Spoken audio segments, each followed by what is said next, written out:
presented by Sirhali Music। अखन अहाँ सब सुनि रहल छी माँ माँ दुर्गा म्यूजिक की शानदार प्रस्तुति।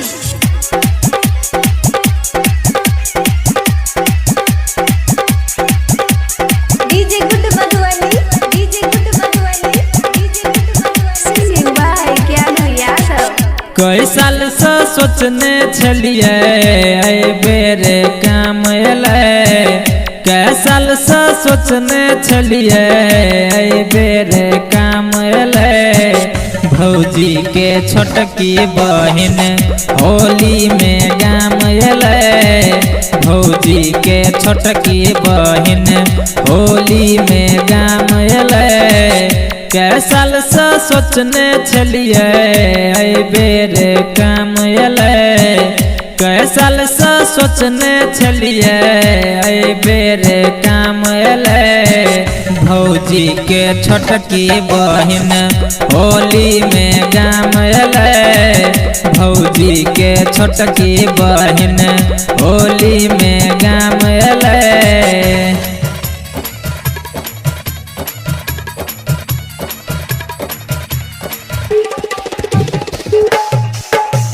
DJ good Madhubani, DJ good Madhubani, DJ good Madhubani.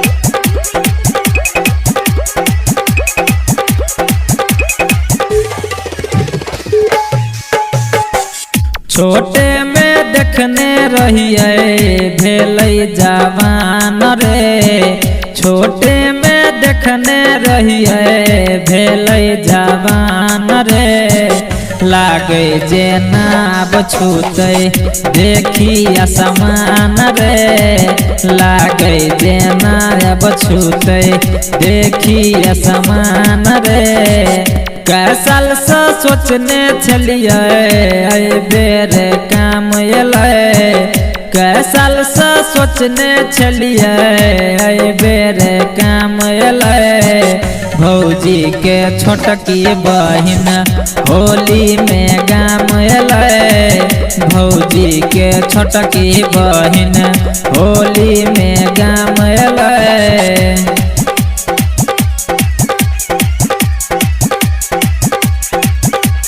DJ good Madhubani, DJ good Madhubani, DJ good Madhubani. फगुना हट हवा लगलै कर दाना दान रो। फगुना हट हवा लगलै कर दाना दान रो। दोसर के बात की कहियो कर हमरो मान रो।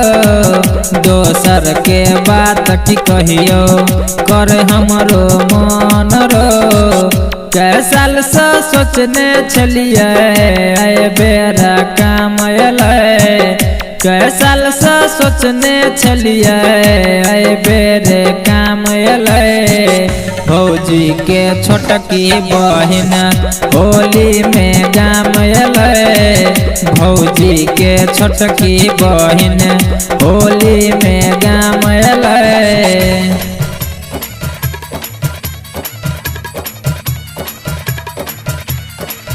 Singing by Gyan Yadav. DJ good Madhubani, DJ good Madhubani, DJ good Madhubani.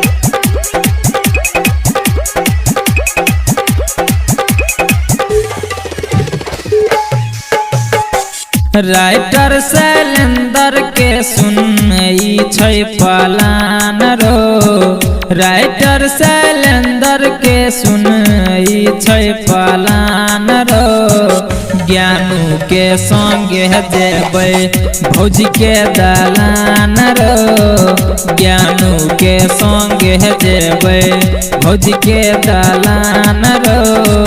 कई साल से सोचने छलिए ऐ बेरे काम एलै। कई साल से सोचने छलिए ऐ बेरे काम एलै। भौजी के छोटकी बहिन होली में गाम। Presented by Sirhali Music।